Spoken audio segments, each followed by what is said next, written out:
it's important for Canadians to know whether or not you've got dual U.S. citizenship. He's been filing his income tax reports in the United States, for goodness sake. And he says, oh, yeah, I was always planning to get around to it. He's been the leader for over 2 years. Anyway, it's just a mess. It's really, really hurting him, and it's starting to play into Do you really think it's hurting him, or do you think? I don't think people care about this. Absolutely. No, I think people don't care about the fact that he had U.S. citizenship. Yeah. I think they care about the fact that he was hiding it.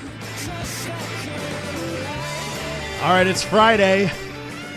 During the campaign, you know what that means. It's our political strategist panel as we go through all the electioneering and who are you going to vote for. Of course, we had our lines opened over the last half hour, and we were just checking off the list. We got calls from people voting Liberal and voting Conservative and voting NDP and considering the PPC. We didn't hear from someone voting for the Bloc, but everyone else is on the table. They're still on the menu as voters go to the restaurant that is the polls. On the panel, the political strategist panel this week, Dino Mazzone, conservative strategist. You can hear him on Sunday mornings on the Weekends with Ken Connor's program. Dino, how you doing? Very good. We'll get to you in a second. Joining us from the NDP, Sarah Andrews is communications director for the NDP in Quebec. Hi, Sarah. Hi. First timer on this panel. It's great to see you. First timer. Thank you. And David Marshall represents the Liberals. He's the Laurier Ste. Marie Federal Liberal Association vice president. David, thanks for coming back. Great to be back. Good morning, everyone. I'm gonna focus on each of you at a certain point, but we're gonna focus with you, Dino, because this, and you listen to Quebec commentators especially, and you look at francophone voters and what the Conservatives have been trying to, the case they've been trying to make. This was not a good week for you. The debate performance was not good. That's your appreciation of it, but I mean, I disagree. Okay, so listen, this is why we're having a panel, so that you can come back at me with this, because I was very vocal on this show that was a huge mistake at the start of that debate to not just say his personal convictions. He didn't say it. He was asked repeatedly, press conference afterward, asked repeatedly. What does he do after we bash him the next morning on this program? A couple hours later, he does a press conference. He finally says his personal convictions. And then you throw in the CV thing. You throw in this dual citizenship thing. Andrew Scheer's not coming across for a lot of people as the guy. Now time for your pushback, do you know?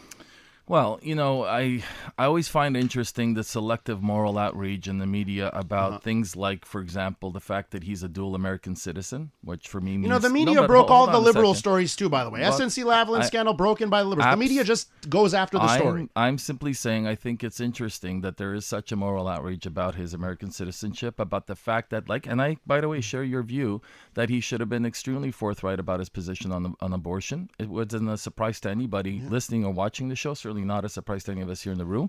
I've always said, and this is not a shot against my leader, I really respect my leader, and I think he will be an amazing prime minister. But I do think when you're defending your convictions, it's never a winning strategy. Okay? And it's simple, and that's advice I give to all the conservative candidates out there. Don't be afraid to be conservative. I've always felt that in this campaign and all campaigns we've run as a party, for some reason, we've allowed people to make this word conservative be a dirty word in this province, and I'll be damned if I'm going to be one of those people who's going to play that game.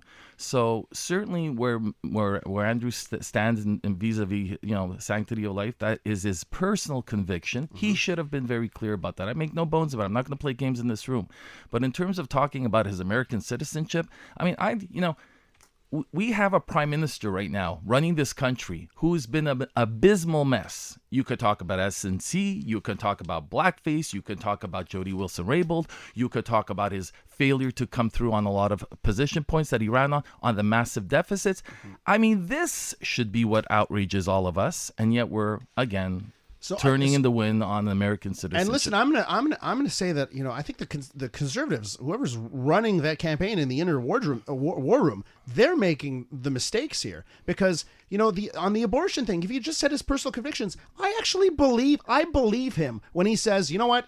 Just like with Stephen Harper for 10 years, it's a non-issue. We're not going to make an issue. It's never going to come up. I believe him. But he comes across as like, oh, really, Andrew? If you're not going to actually say your convictions, just let me finish here. Sure, please. Because it goes into those other issues, right? It goes into the dual citizenship. Who cares? I don't care. Right. What I care about is the past of going after other politicians and the governor general when, he wasn't vocal about, by the way, I have dual citizenship. Right. Here's why I don't think it's inappropriate in your case. He just doesn't mention it until it's brought up by the media, right? So here's the thing. I think you're 100% right. We've we've fallen into the trap of a liberal distraction point. I'm the first to admit it. I think it's a complete bonehead move on our part. And I certainly would like, and if I'm Andrew Scheer, frankly, and I get asked the question 50,000 times because that's what everybody's going to want to do, and forget about the fact that some guy who's the Prime Minister of Canada pretty much was racially insensitive and ran not one, but two campaigns not telling anybody about that. I would say, yes, I am for the sanctity of life, and that is my personal view. And like Harper before me, we will not legislate on it. I got to bring everyone else in this conversation. Sorry, guys, we monopolized, but it's been the big story. Sarah, let's talk about Jagmeet Singh and his week. You had that moment that was caught with the hot mic with that gentleman in the Atwater Market. Atwater Market. Yeah. You can call him a racist, you can call him ignorant, whatever, but he handled it so well. Debate performance. How do you think things are going for the NDP? So, with regards to the Atwater Market, I remember I got a bunch of messages from people across the country saying how classy Jagmeet was in handling that situation, and it's something that unfortunately he's had to deal with a lot. He almost had to not brush it off, but just sort of take it in because it is a reality for him. With regards to the debate, I think I think a lot of people have had very low expectations for him, for the campaign in general. Like the media had set a bar quite low for him, and I think that he has surprised people at the beginning of the campaign, and he continued to surprise people at debate. I heard very positive comments from a lot of people. I think he knew what his messages were. He knew what his attack angles were on each party, and he really drove those home throughout the debate. There was the little incident with the word that he used that probably wasn't the best word that he wanted to use, and he addressed that. Dégueulasse, is that what we're talking about? Dégueulasse, yeah, and he addressed that in the scrum after, and it's with Yves-François Blanchet and Justin Trudeau, obviously their mother tongue is French, and Andrew Scheer and obviously Jagmeet both have that sort of certain disadvantage at being sort of having French as a second language in Andrew Scheer's case, but a third language in Jagmeet's case. And I think, it's just that you get your words muddled up from time to time. So he addressed it, but overall, I think he did very well. Like a lot of and not just speaking from the Anglophone media point of view, but from the Francophone media point of view, said, he was almost, maybe not the winner of the night, but certainly came in and finished a high second for a lot of people. And people were talking about him. I think for you, David, and for the Liberals, I think the victory of the debate was that nobody's really talked about Justin Trudeau. Like he just skated through there and unscathed, which I think was a good outcome. We couldn't have asked for a better outcome. I think that. What does that say though? Like your best outcome is like, okay, nobody's talking about him. That was your best outcome. Well, I don't think this is the last opportunity we're going to have to score points. I mean, there are other debates, and next week there's another French debate, and the fact that Justin was able to go in there so composed, establish his position, communicate to French Canada what the Liberal Party's priorities are. I think he got the job done. Blanchet, obviously, he didn't have much on the line. And yes, I was surprised the commentators were so positive about Singh's performance. I've talked to quite a number of Francophones who seem to think that they had a hard time understanding sort of where the NDP's positions were on a few issues because of his difficulty with French. Whereas I think Justin was very comfortable, addressing the issues, confronting the other leaders. He obviously caught Scheer in a very difficult position, who, Scheer should have been very, at least more upfront about his convictions and opinions on some of these issues. Trudeau, he made a case, he wants a strong presence for Quebec in cabinet. We've had that over the last 4 years, and that's translated into great investments, a great role for Quebec to play around the cabinet table. He talked about NAFTA and the $2 billion in daily cross-border trade that the Liberals secured. And of course, he talked about Liberal family policy. Dino Mazzone, Conservative Strategist, in studio, along with Sarah Andrews, Communications Director for the NDP here in Quebec, David Marshall, representing the Liberals from the Laurier Ste. Marie Federal Liberal Association. Okay, let's keep talking here. Monday, we've got the English debate, all 6 leaders. Then it's followed up on October 10th with the French debate, all 6 leaders. During the break, you guys were talking amongst yourselves about the polls. Maybe a bit where you feel like if they're a little bit sticky, they're not moving that much. Okay, they haven't budged. They haven't budged in weeks. Okay, so you're the strategist here. How do you make them budge come Monday night? Well, I think if you look at the regional results, there is some movement, and I think that's increasingly, as we come closer to Election Day, that's what strategists are going to be looking at. The battles are very different from one region to the next. In BC and Quebec, you're going to see, candidates winning with, as little as 30%. So that'll be an interesting dynamic. And then, of course, you're going to get some of the splits between the Greens and the NDP, who could make it anybody's race. Ontario and the Maritimes are going to be somewhat similar with, I think, excellent results for the Liberals. And, of course, you have the Prairies. So what's on the line here is that I think that Justin's got to go out there, and I mean we have a lot of great things to talk about.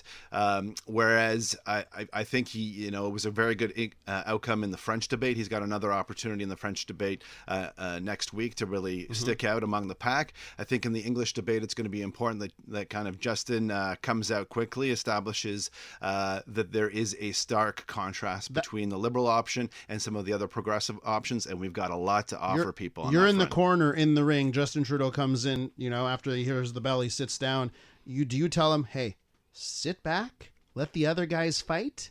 Well, or do you say you go out there, you come out swinging? Well, I think he can come out swinging. I mean, I think we've established, an affordable, realistic climate plan, and I think that because the ballot question is likely to be about the environment, at least in many parts of Canada, I think that's something that he needs to strike home and to dwell on and really communicate to Canadians that the Liberals, we have the only affordable, real plan for Canadians. We had 1 million people marching across Canada last week. Clearly, the environment is on everyone's mind, and this is counterpoint. Monday morning, it seemed like nobody cared anymore. Counterpoint to that, but I get what you're saying, Sarah. I want to bring you into this for Monday, and Jagmeet Singh. I think he's got it. This is an opportunity. I don't know if his name recognition, face recognition is there, right? Followed him on Instagram yesterday. I know. That's right. So it's getting up there. He's got Rihanna on board. She can't vote, unfortunately. But so same question as I said, David. You're in the ring. He comes into the corner. You're giving him the advice. What do you tell him? Do you tell him you come out there and swing, or do you stand back and let the other people bicker? Sure. So I think one of the things that I hear the most about Jagmeet is his authenticity. He's not he portrays himself. He is a fighter, but it's not a hitting hard fighter. It's fighting for the issues. And I think what Jagmeet will want to do on Monday, and what he did do at the French debate on Thursday. My gosh, I lose. Was it Thursday? It was Thursday. Wednesday. Wednesday. Yeah. Thank you. What he needs to do is be combative and show how he distinguishes himself. And sort of following on what you were saying about the progressive vote, that's really what the NDP is going for. Yeah. So, is Jagmeet Singh attacking Elizabeth May? Is that the target there? What are you telling him? I mean, the Green Party seems to think we're attacking them on the abortion issue, and I think if you're swinging back, it's probably because you are a little bit concerned that there is a weak spot there. I mean, what Jagmeet is pointing out is that it's been unclear from the Green Party exactly where they stand on a number of progressive issues, whereas the NDP has been progressive since before it was popular to be progressive, right? We're talking for years and years. That's where the votes are to be won for you guys, going after the Greens, getting their numbers down, getting them into your camp. It's not only going after the Greens; it's also New Democrats who voted in the past for the NDP, who maybe in 2015 sort of looked at a different option because a lot of people did vote strategically in 2015. Yeah. It's going back to those people and saying, look, maybe the option, you had to make a choice in 2015. We're now offering you this option in 2019, and it's a progressive option. It's an option you can believe in. It's a progressive on the environment. It's progressive on sort of making things easier for everyone. We're talking about health insurance. We're talking about dental care, which is something new that we haven't really talked about in previous elections. So it's really going after that progressive vote and being strong and combative against the other two, and I'm going to say Liberals and Greens, obviously, because those are the ones we're... Dino, for you, a two-pronged question. Monday night, what would your advice be right before he walked into that ring to Andrew Scheer for the English debate? And then I want you to tag along for the French debate. Right. That's going to come up next week on the 10th. Do you tell Andrew Scheer, time for a rebrand come that debate? What's your strategy? So here's the thing, and I think that campaigns are we have campaigns for a reason, right? So that leaders and parties, as they move along this process, can calibrate and understand really where their kind of groove is. And if I was sitting there speaking to Andrew directly, I'd say, be yourself, man. I've seen you. Everyone in the party's seen you. You're a great guy. Just be yourself and be unapologetically conservative. That, to me, is the message, because we have this tendency in the party. We get caught up with all that. We get caught in the weeds. We're worrying about whether we should be taken from the greens and the blues and the yellow. I don't care about any of that stuff. Be unapologetically conservative. Sell your message. Distinguish yourself for perhaps the most corrupt prime minister that's ever run this country. Because, listen, Canadians are not stupid. That's the beauty about this whole process. Canadians are one of the most informed electorate out there in the world. They know we have a prime minister who sucks, but what they need to know is, who do they go to?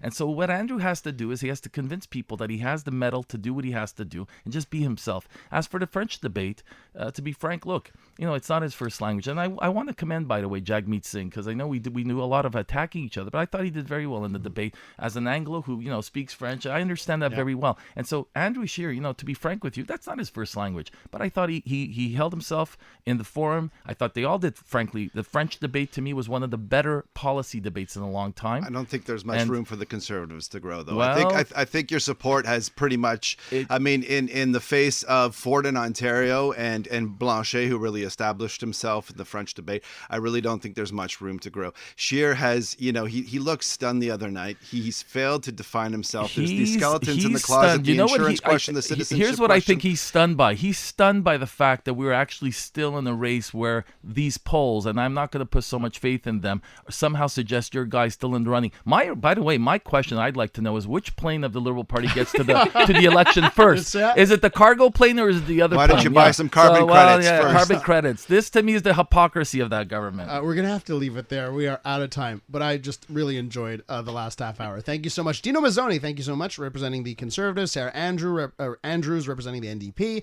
and David Marshall from the Liberals. Thanks, guys. Thank you. Hope to see you back here Thank real you. soon.